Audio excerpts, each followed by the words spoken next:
This conference will now be recorded. With all of our local business organizations. We are working together here as your Brevard Business Community Response Team, and that includes our local SBDC at Eastern Florida State College, the Cocoa Beach Regional Chamber, the Economic Development Commission, Groundswell, Melbourne Main Street, Melbourne Regional Chamber, the Palm Bay Chamber, the Titusville Chamber, and as I mentioned, We Venture. We are working together to ensure that our local businesses have consistent messaging and that we are providing quality information and opportunities for you to ask questions and for us to help everyone. And this link, it will be recorded as you just heard. So while we encourage you to take notes, the link will be available that you can watch afterwards. You could share it with your colleagues or partners as needed if they were not able to join at this time.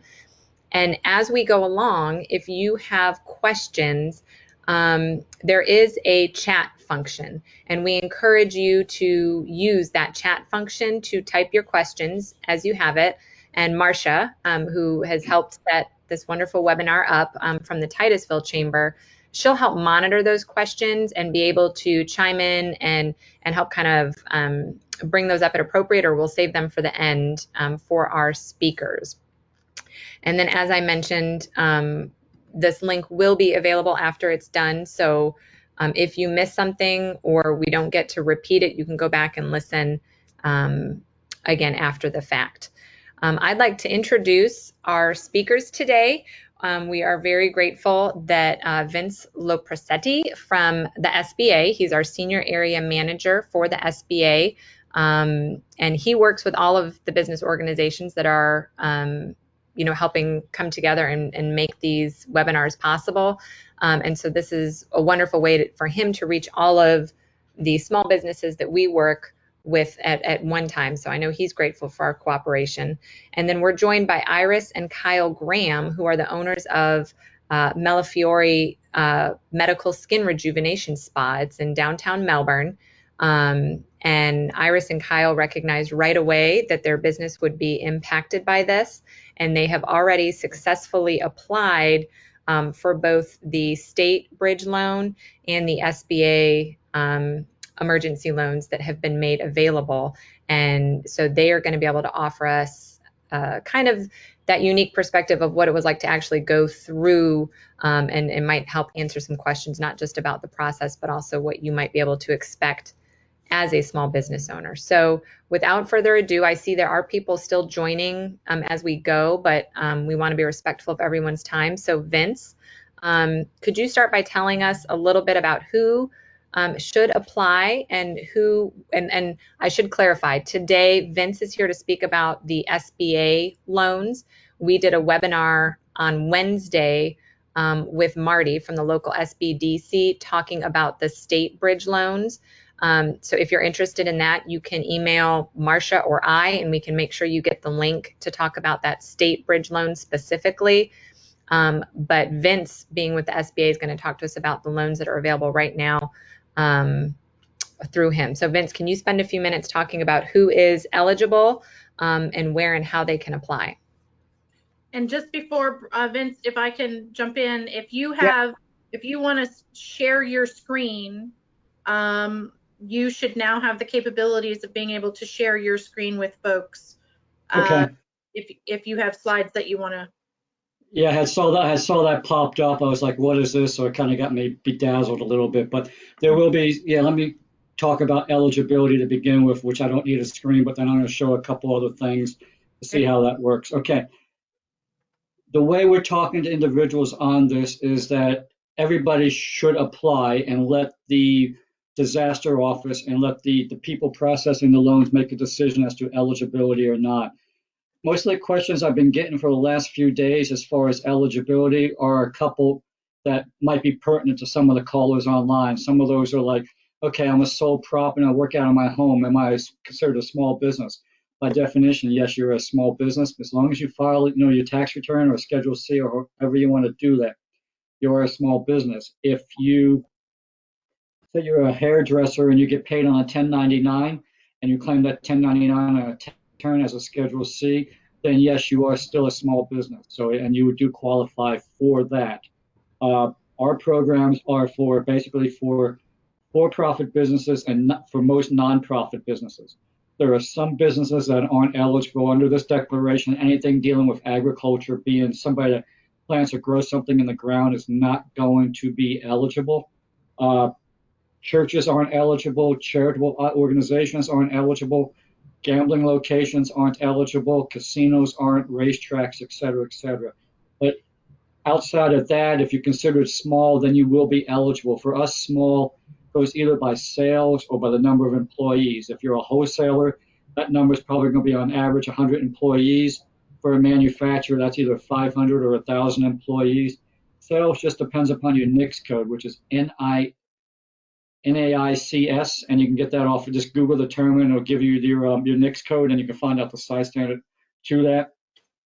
Most restaurants, service businesses, and retail businesses are going to be based on sales.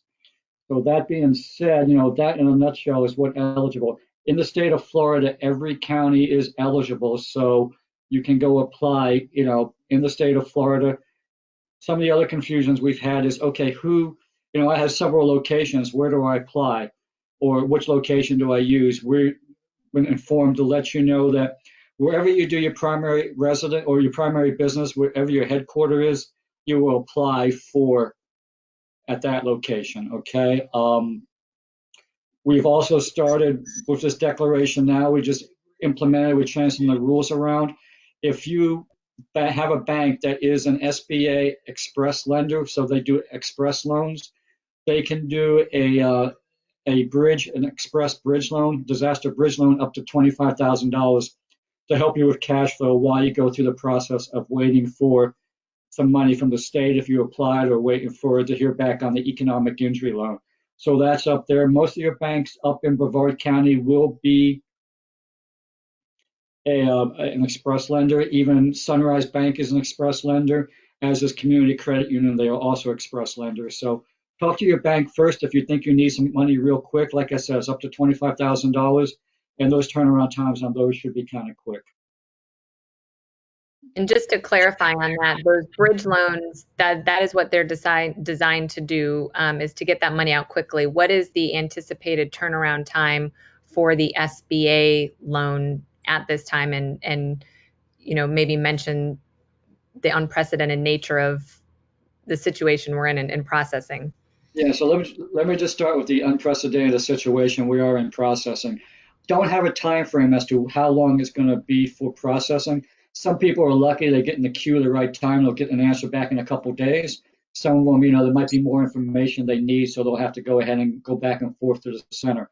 I would hopefully have somebody talk to you or acknowledge your applications in the queue within a week or so, but honestly, it's going to take a few weeks for them to get back to you. The normal turnaround time is about 3 weeks.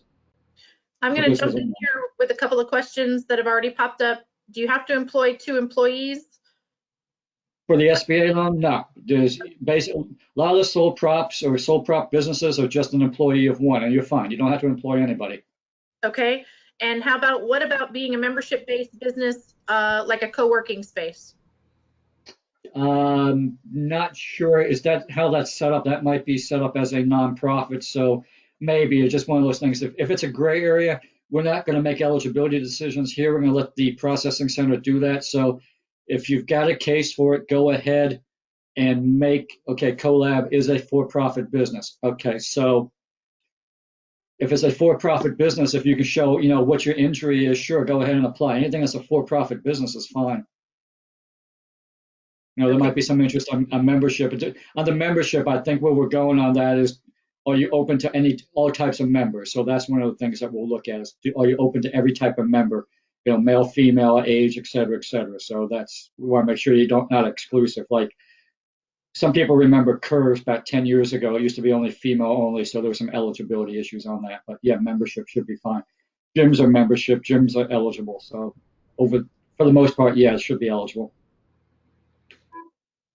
Okay. We're going to introduce Kyle and Iris just to talk to us a little bit, and then we will get to more of the questions that are coming through.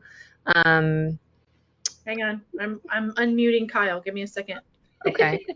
I will say I did just see somebody ask a question about, can this all be done virtually or do you have to go in person? Because of the nature of the COVID social distancing, everything is supposed to be able to be done online. The website was down for a few days this week, but supposedly it's back up and running, where you do have the option to print and mail in your forms. But what the SBA has told us on various other calls is that pick one way or the other. If you've printed it and you've mailed it in and done a certified mail, do not then 2 days later go and apply online. You're going to create duplication, and it will confuse the system. So if you get through online and you're able to do it digitally, that's great. Or you may print and mail. I know that the forms are available for download on our WeVenture site, and I believe, Marcia, we have those that we can send out to participants as well. If for some reason that SBA site is down again, we can get the forms to you so you can get started in hard copy. Yeah, we'll take that Dropbox and share that Dropbox. We'll create one for today's session and put all the forms in there that are necessary or that we need to share with this group, and we will send a link to that along with the recording of this session. And I'm going to answer one other question I just saw that popped up. Bill Cunningham asked, is the best way to go through your bank or to go through the SBA? The difference in that is those express bridge loans are going to get a faster turnaround, but they are capped at $25,000 when you go through your bank as an express lender. They're designed to be a bridge loan to get you money quickly and help you in the short term. These SBA loans will have a term of up to 30 years at a fixed rate. So they're designed to be a larger sum. I believe it's up to $2 million, Vince, and for a longer period. So that's the difference between what either the state bridge loan or an express bridge loan through your lender versus the loan that the SBA is offering, which is a 30-year term. And Kathleen, if I can add on that just a little bit, what you really should do is, your first point of contact should be the bank you've been dealing with, since you've been in business, your business banker or the branch manager or something like that. They all know what's happening. So talk to them, see if you have any loans outstanding, see if you can get them deferred at the bank, be it SBA or non-SBA. We're allowing banks to defer SBA 7A loans. If you have a previous or current disaster loan from some previous declaration, those loans are being deferred until the end of the year, so you don't have to make any payments on those. Okay. So Kyle and Iris, are we able to hear you? Kyle? Yeah, I'm here. Yeah, we're here. So let's start with you. Do you want to speak to which route did you do? Did you do online or the mail-in route? And what have you heard and how did that go for you? So when we first started, it was Friday morning. We both realized, we're going to be shut down no matter what, just a matter of time. So we started looking into the bridge loan first because that was the one that was established, right? The SBA is still kind of in the air with the House having the bill. Nothing had been voted on. So we started working on that. It took all day to get all the paper. We had to call our accountant and our payroll service and everything. And they didn't even have, the funny thing was when we printed everything out, we mailed it, we got it certified mail just to make sure that they got it. We sent it Monday, got signed. And on Wednesday, I called Marty, and because he's a good friend of mine, he was on your guys' stuff on Wednesday, awesome guy. And he said, I'll call Orlando to make sure that they have it. And he called me back and he's like, well, they don't have it. So I looked and we sent it to Pensacola, and he goes, they're not even there anymore. So the forms were wrong to where to mail it the very first day. But before we mailed it, we scanned every document. So we just emailed it to him and he got it to the right hand. But it was a process. We did mail it. The SBA we also mailed because we started that early. I think it was probably Saturday, Sunday we started looking at it. Yeah, and that's when the website was going in and out. So we did half of it electronically and then downloaded the rest of the supporting documents and mailed those. So we technically did both. But with one application. Yeah, it's a lot. It is a lot of printing. If you can upload it, I would definitely do that. The one for the bridge loan, it was like 200 pages of documents. It was a lot.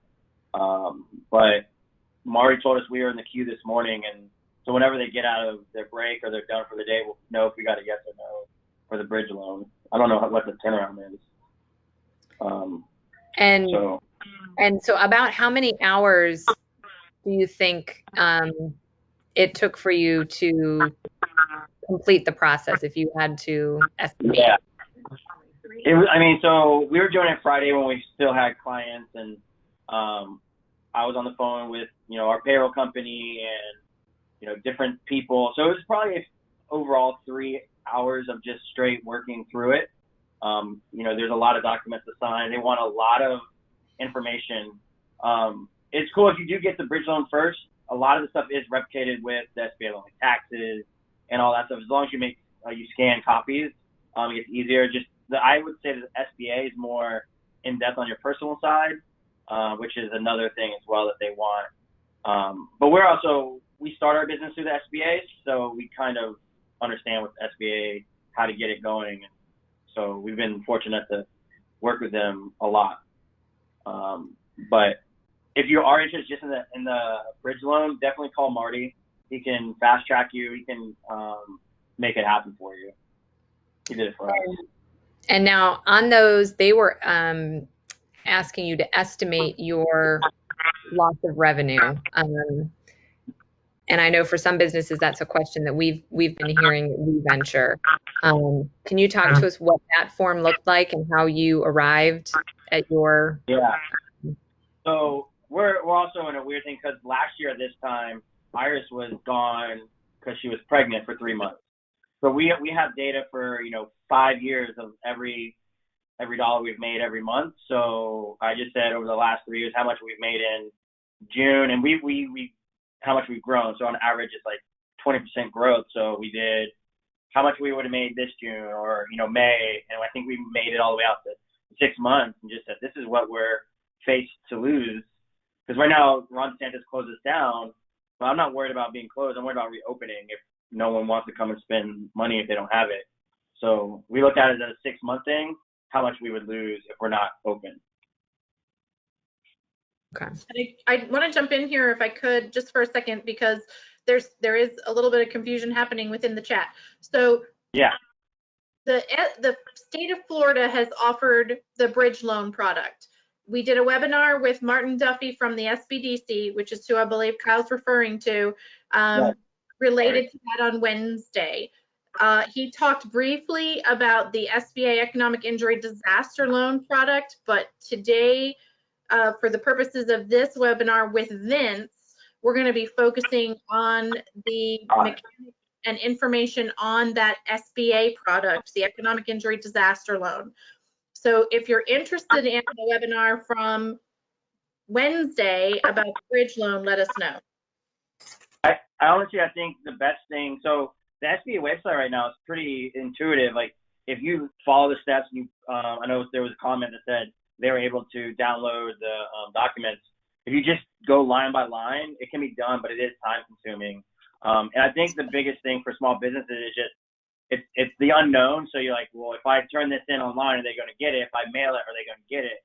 So I understand like how, Vince said, if you mail it, don't do it online. If you do it online, don't mail it. But it's kind of a nerve wracking thing because there's no system in place because no one's ever seen anything like this. So everyone's kind of, just going, and it seems like it's like a new day is a new piece of information. You should have done this, but I think it just, whatever is going on is new. So everyone is working their hardest and it's tough on everybody.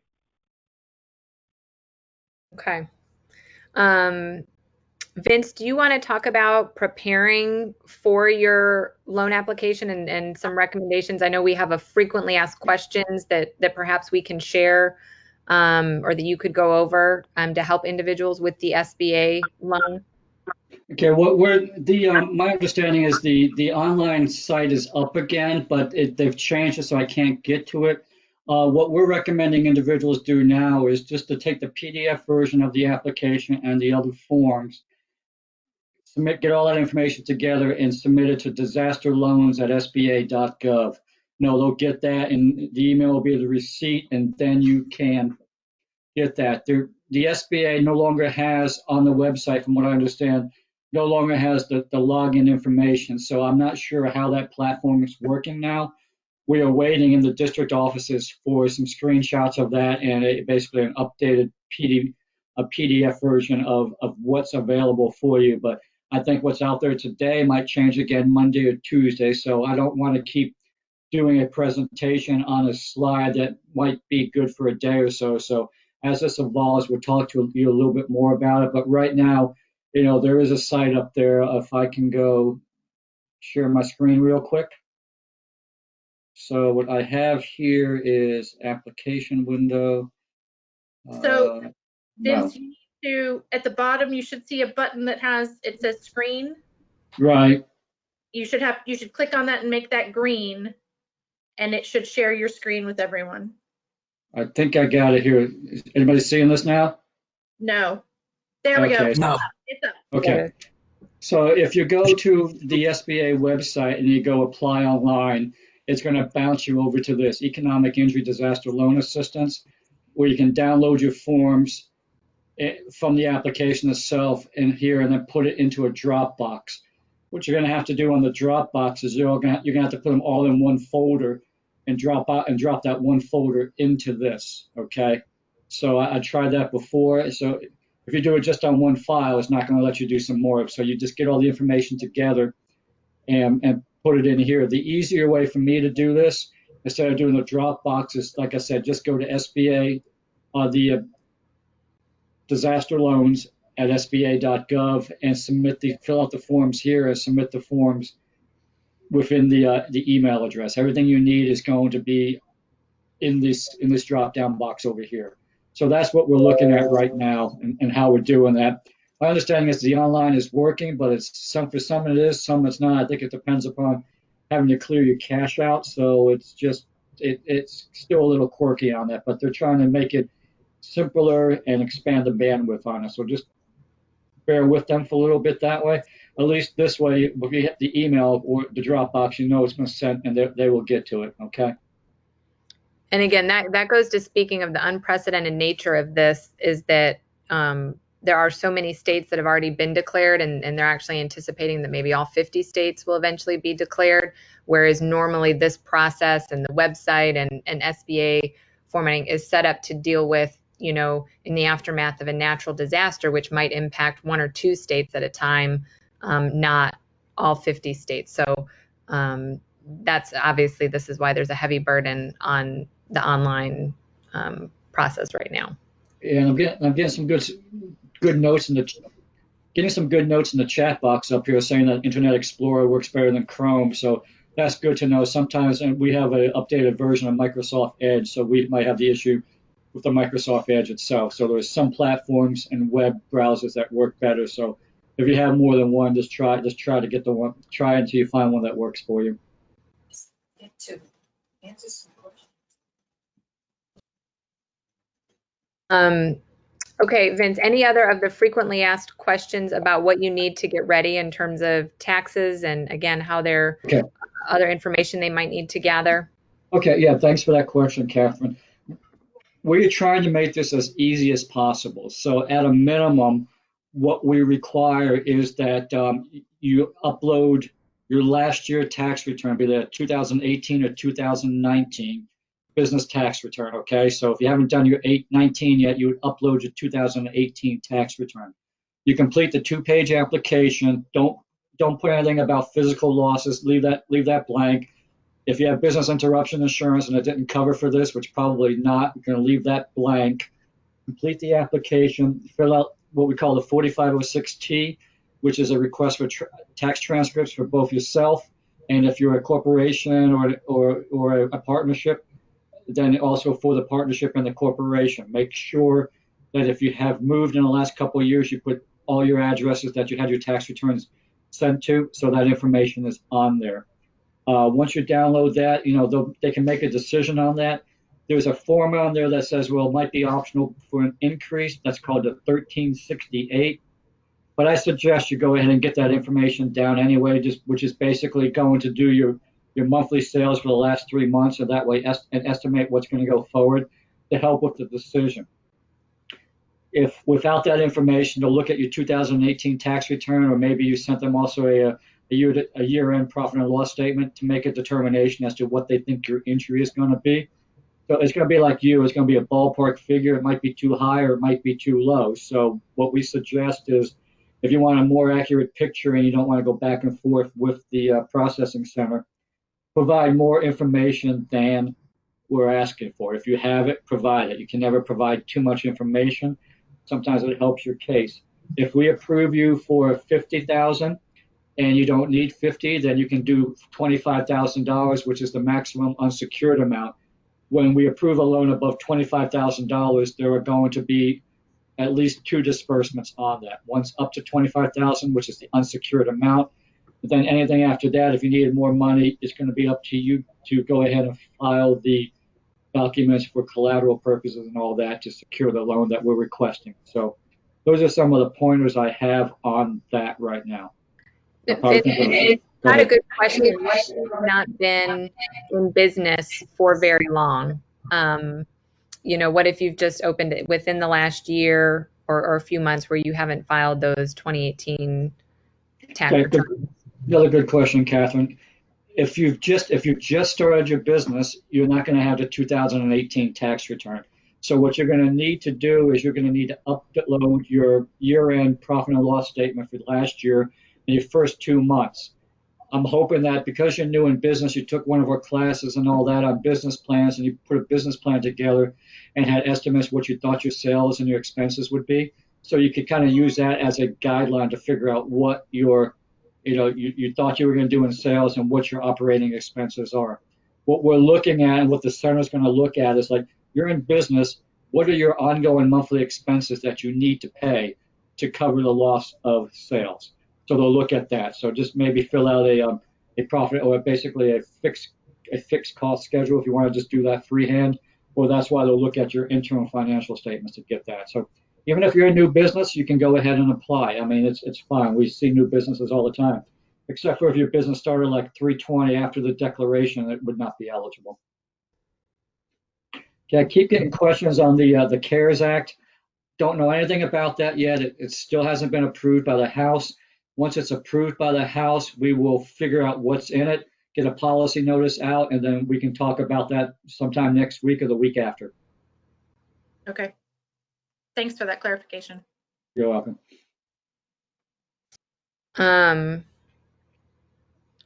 Okay.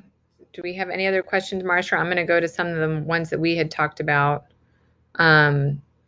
Have you seen or heard about a better time to do the application? We've heard from some small business owners that are waiting until, late in the evening when maybe the site has been more reliable. I don't know if Kyle or Iris, if that was your experience, or Vince, if you can speak to that.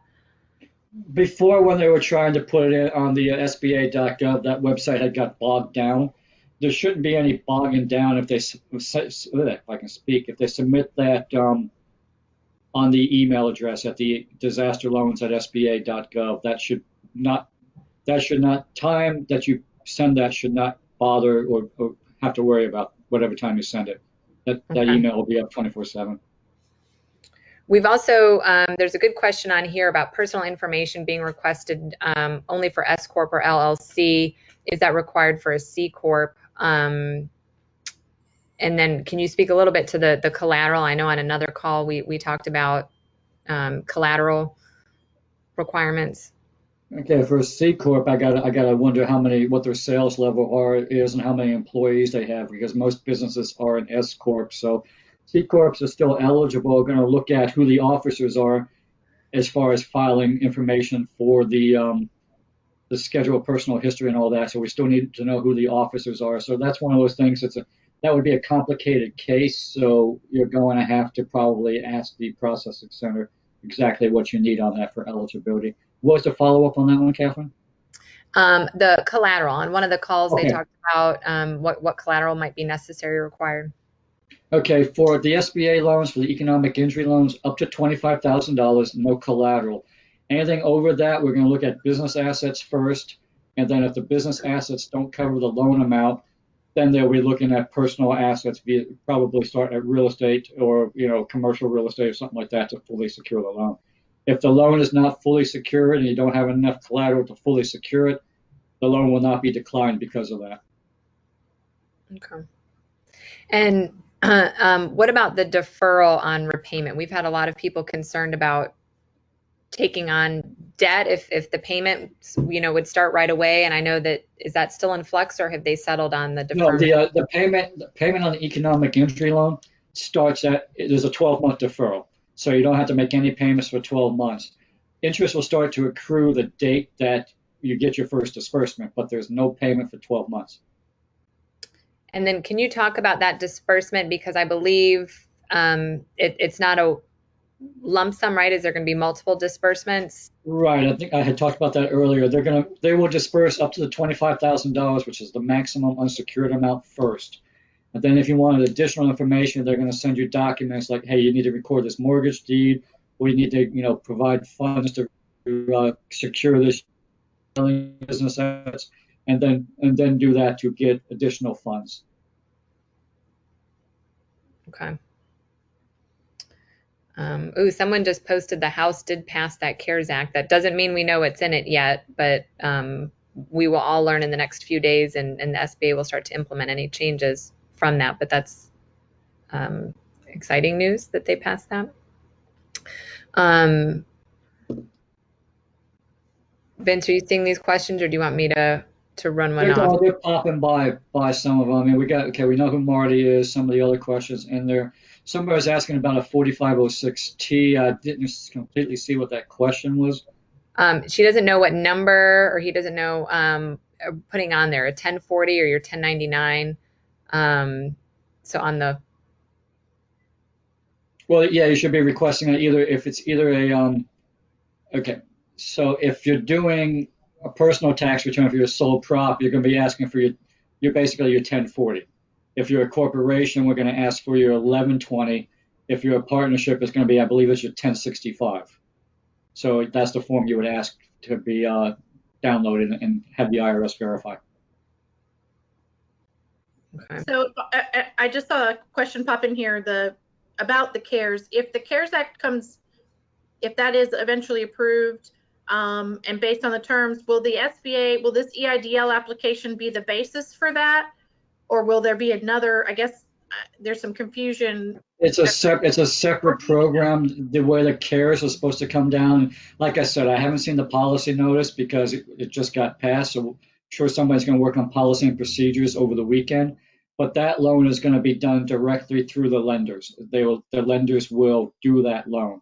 It won't be done by the disaster office. So you'll go through your bank, be it Chase or whoever else you use, Bank of America, whatever, to get those funds. Anything else other than that, I don't know any of the details. It's like everybody else. We don't know the details. So Sure. Once we get those, we'll figure that one out together. Okay. And would you agree? This is the advice that we've been giving, some businesses. If you are in immediate threat of not being able to pay rent, or making payroll, or if you have bills that are coming due, that either the bridge loan through your lender or through the state is a fast route to get you cash. And then I have been encouraging individuals to wait and see what is in this next bill before they decide, if this SBA loan is their best option, or waiting and seeing what happens. Because if you don't need it right now, or if you think you can make it through to the end of April, let's see what we learn in the next month about what else Congress has offered to small business owners, because they are quite committed. And we've heard it from the SBA and congressional leaders of both sides that they want to help small businesses, and they want to do programs that will get money in our hands to keep them open so that businesses do not have to close.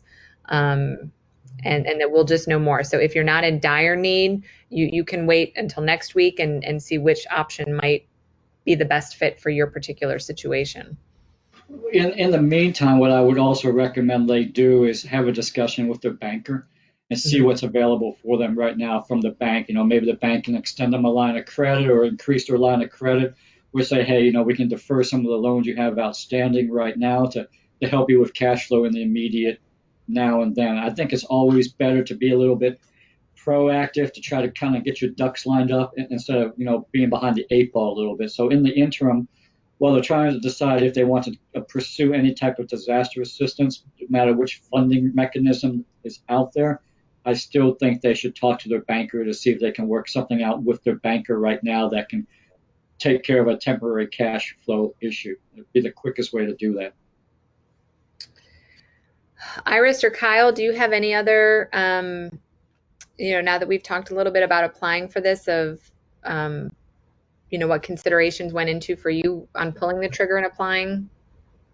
Yeah, I would say the same thing that you said. Start with the bridge loan. That one seems to be easier for us. I don't know if it's because we did it first. And then kind of go from there. At that point, we said we'll throw our hat in for the SBA and just kind of wait. But being persistent, reading the directions, and just keep trying when the internet fails you. That's all the advice that I can give.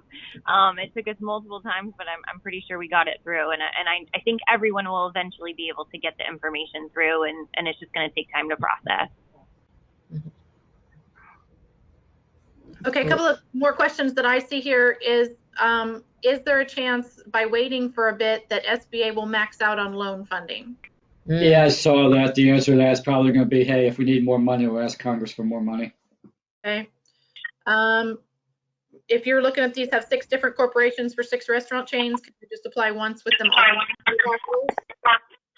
all? Okay, no, that's a little complicated. So if you own 6 restaurants, you have an applicant and 5 affiliates. You, as the business owner of all 6 of those restaurants, your total amount of funding that would be available to you is going to be, under the EIDL program, is going to be $2 million in the aggregate. So you probably need to decide which restaurants you want to put that under, or split it between several of them. For each one, if they each have injury, then you're going to have to do a separate application for each one. Okay. Does the loan limit dividends or distributions being paid to owners, and if so, for how long? I haven't read I'm not sure. I don't know if it's going to limit the distributions or not. I know usually on working capital loans there might be some issue with that, but because it's the disaster loan, just have to see what the loan documents say. But if you're having an issue with meeting payment and everything else and paying bills, there really shouldn't be any cash available to do in distributions. What we will allow in the economic injury loan is enough cash for you to pay your ongoing living expenses and bills too, as part of what we consider economic injury. I just want to clarify one of the statements that was made. The state bridge loan, the Florida bridge loan, disaster bridge loan, that is the one that is, I think, 1% interest, and then after 1 year it jumps to 12%. These SBA loans that Vince is talking about are fixed at 3.75 over a 30-year term. So 2 different loans, 2 different terms. Those bridge loans are designed to be quick money in your hands now, and that if you then got the SBA loan, you could pay off that bridge loan with your SBA dollars and take advantage of that fixed rate over a longer period. Does that make sense? The bridge loan does jump to 12% after 1 year. And also the SBA EIDL loan can be used to pay off the bridge loan, because the bridge loan is just what it is. It's a bridge loan to bridge you with short-term financing until you get long-term financing in place to cover what you think you're going to need. Okay, what is the maximum gross profit for a for-profit company under 100 employees that can apply? I don't have an answer to that one. I mean, some of that's going to be, in order to be eligible, you're going to have to look at, are you a manufacturer? Are you a wholesaler, or is your size standard based on sales? So what we're looking at is an engineering firm, so that's going to be based on sales. So you have to figure out, based on your NICS code, what is considered small as far as sales, to see if you are small. So the caveat to that, you might have just finished 2019 with the best year you've ever had, and that brings you over what we would consider the size standard for small. What we would do is we will average your last 3 years of sales to see if you're above or below the threshold. If you owe back taxes, are you eligible to apply? Yeah, owing back taxes is going to probably be a declination. I would suggest you go online and do a workout agreement with the IRS now. Okay. What we heard on another call was if you're in a repayment plan that's been approved and you're working on that, right. or with if you're working on that, you're good. Okay, just show a copy of you're working on the repayment plan. Right, but if you haven't yet worked with the IRS to get on a repayment plan, then that might be a problem. But if you're on a repayment plan and you're working on that, then they said still to apply. Yeah, I guess you have a letter from IRS saying that showing that you've got it in the process, so that should be fine. Yeah. May I ask a question? Sure. The following instructions tend to apply. They only ask for personal information for those members who own 20% or more. Does that mean that the personal liability would only arise for those members of an LLC who own 20% or more? We want the personal financial statements and tax returns on those owning 20% or more to basically be guarantors. Also, if the president and the shareholders, the major officers don't own 20%, they still have to sign for the company. So some of those other individuals would probably wind up being guarantors, just depending upon how all that threshes out. I don't want to make a decision or an eligibility decision based on a statement without having somebody look at your file. So what I would say on that is submit it in, follow the instructions on the application. We want information for anybody that's a 20% or greater shareholder, as far as statement of personal, the statements that we require at 4506Ts and tax returns and financial statements. So. And based on what I've heard, if I show you my past 2 or 3 years of performance through profit and loss, I estimate my loss based upon the future on the good faith estimate of the losses over that period of time, based upon past performance. They're going to look at historic information to determine what your needs are going to be going forward. What this program's not to replace a dollar for lost sales. Okay, we're assuming that when you have a business, you're going to be profitable. So, your sales level that you had prior to the disaster was more than enough to put money back into the company and to show profitability. So what we're going to look at is, to kind of make it simple, we're going to look at what you've lost as far as what you thought your gross profit margin would be before the disaster versus what you think your gross profit margin will be now. Take a look at what you have for ongoing expenses and use that to kind of figure out what your needs are. Thank you very much. Okay, that's a little complicated, but I think you understood what I was saying on that. Yes, I did. Okay, good. Guys, it's Jennifer Sugarman. Hey, Vince, how are you today? Good, Jennifer. Good. Quick question. I just want to emphasize too, the loans that we've been talking about, they are stackable, correct? I just wanted to emphasize that, and it's separate from CARES, whatever that might be.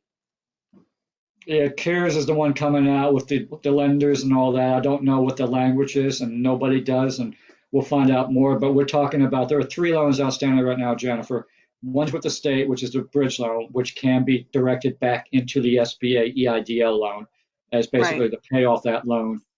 The other one is the EIDL loan, and then with our SBA lenders that have the express authority, they can go ahead and do short-term, or they can do express loans up to 6 or 7 years, up to $25,000 for the clients that they have already. So that might be something with the quick turnaround time and all that, you might be able to get that money in a couple of weeks or so, in a week or so.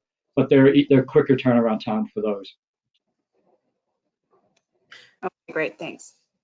Vince, what if you don't show profitability? You're in business, but nonprofit. Are you still eligible? Hopefully, as your first year in business and you're getting to a level where you're going to be profitable, what we usually want you to do is, if that case is, you're going to have to probably provide a forecast as to what you thought you're going to do that shows profitability. Okay, does that make sense? Mm-hmm. Okay, if you've been in business for 5 years and you're not showing any profits at all, that might be an issue. But if you're a new business and you're just growing your sales each year and you finally hit the plateau, you're about to plateau as to being profitable, then just by all means do a forecast. Okay. And Vince, I know the demand is unprecedented for the loans right now, but if for those that have taken the hours and gone through the time to get the paperwork in online, should they also be doing it with a paper copy, or how do they get notified that they're being processed or that they've done everything correctly? I've received a few emails. They will get an email because they've already applied. They should have an application number. So you should still be able to go to the online to see if what your application is. So I believe that's still available, but once again, that's changing too. So they will get a notification from the center to their email saying that, this is the status, if there's any changes, if they have any questions. They should have, when they fill out the application, provided a good email address and a phone number that it can be reached at. So, hopefully that's the way that goes. Some of these answers they get, or some of the applications they get in the center, probably they'll do like a quick and easy and say, okay, fine, here's the eligibility, and get the number out just to get some stuff out to get you some money, and then go back to fill in the blanks if you needed more later on. Okay.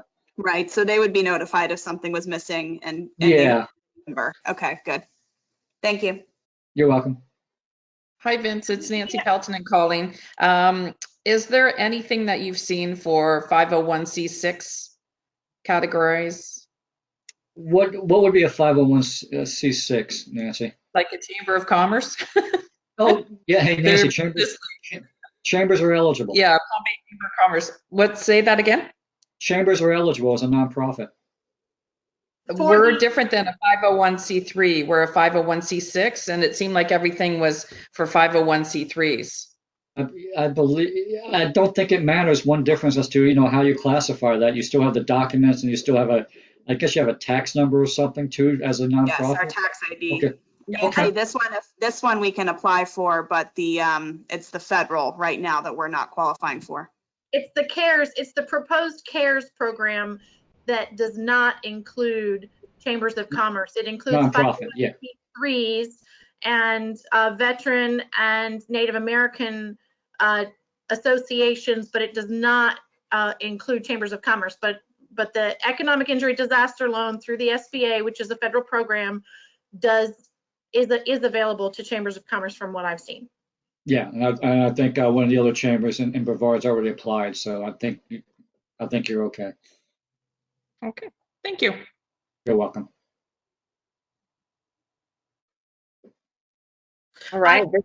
Oh, go ahead, Marcia. That's okay. I'm just trying to scroll up because there's been a lot of chat on this one, and I appreciate it. So I'm just trying to start at the top and scroll down real quickly. I did see a few people that have set up early on that they got part of the way through the application, or they were issued a username and password, and they can't figure out how to get back in. It says, this one in particular said, I started applying online, got through 3 pages, saved it.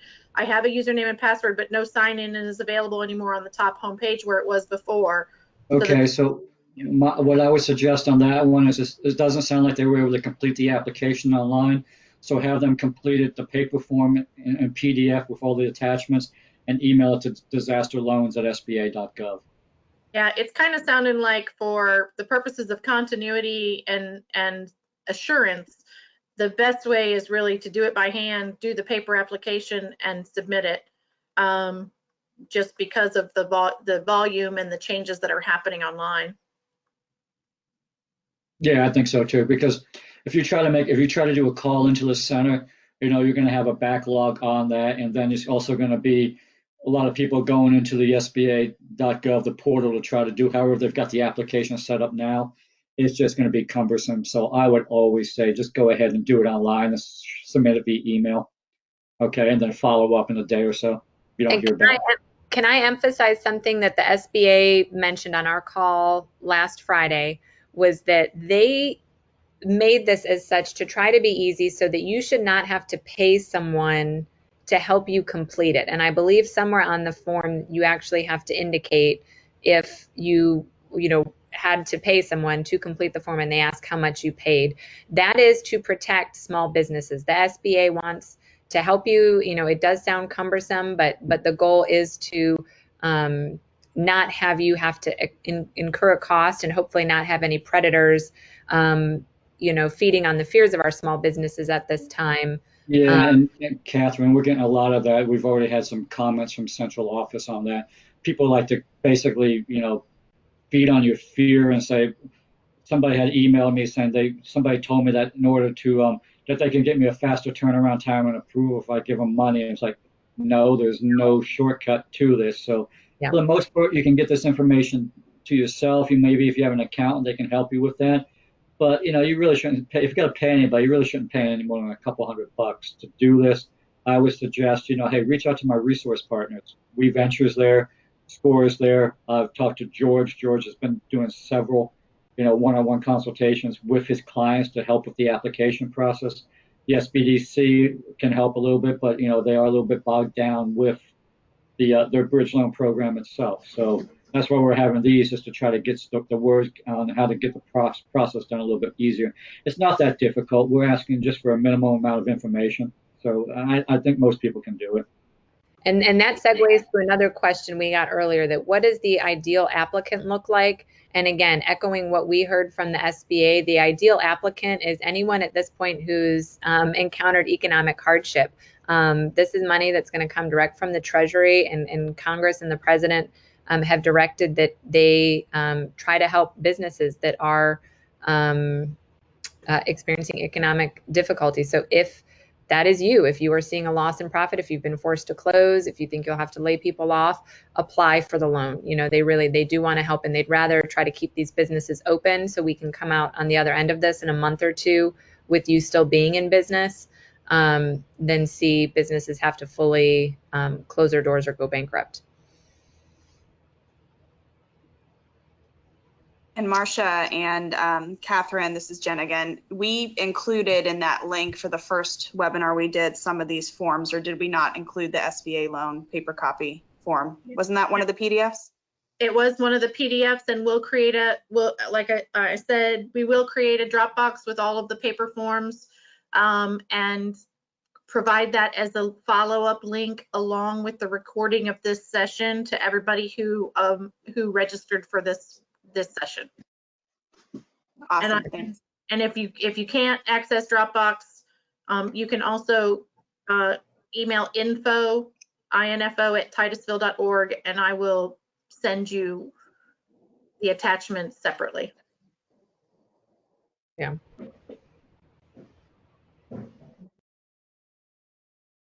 Okay. There was a question here that a lot of people, are a little confused on the application on line 17. The first two sections are on there. It's making an assumption that there are no more than 2 shareholders in the company. If there's more than 2 shareholders, you'll have to basically do an addendum to that for additional information.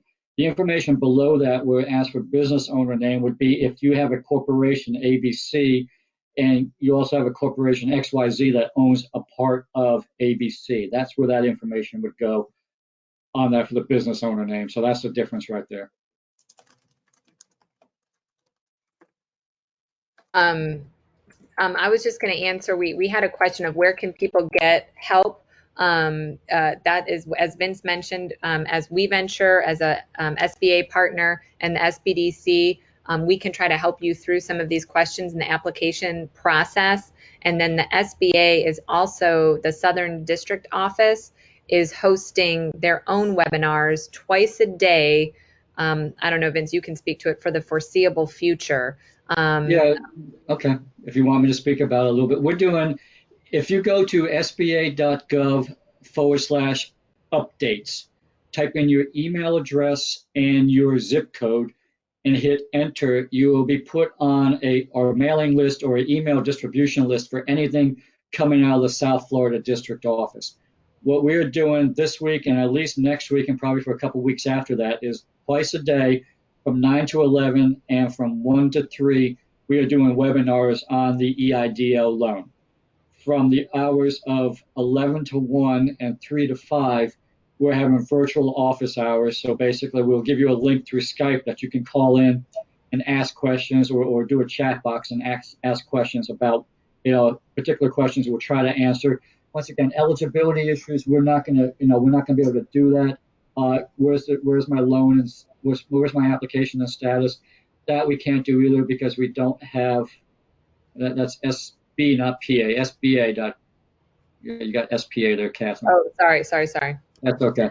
So wishful thinking. Well, I don't know what SPA you guys, I'm pretty sure all the spas are closed. I was like, spa.gov, yeah. Spa, that would be great. That's okay. There you go. That's what we all need. Kyle and Iris. That and a haircut in a few weeks.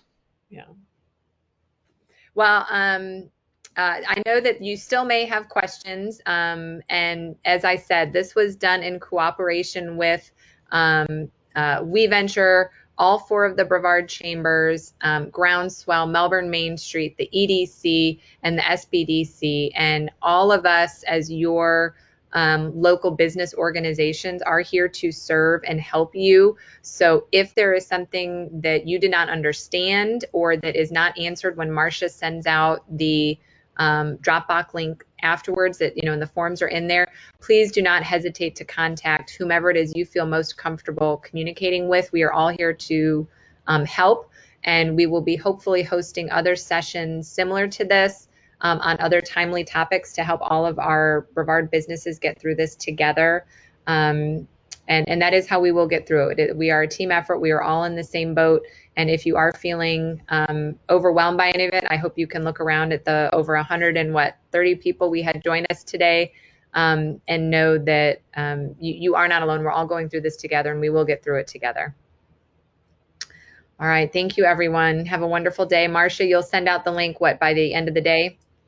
Yeah, the recording of this session takes a little bit to process, but once that's complete and we get all the files that we need uploaded to the folder, I'll create the answer email and send that out to everybody. So it should be by end of day today. Yep. Okay. Thank you so much. Thanks, Thank you, everyone. Catherine. Thank you, Marcia. Appreciate letting me on the call. Okay. No, thank you, Have a Vince. good day. Great information. To Kyle and Iris, thank you for your insight. You're not a problem. Talk to you all later. Bye. Thank you.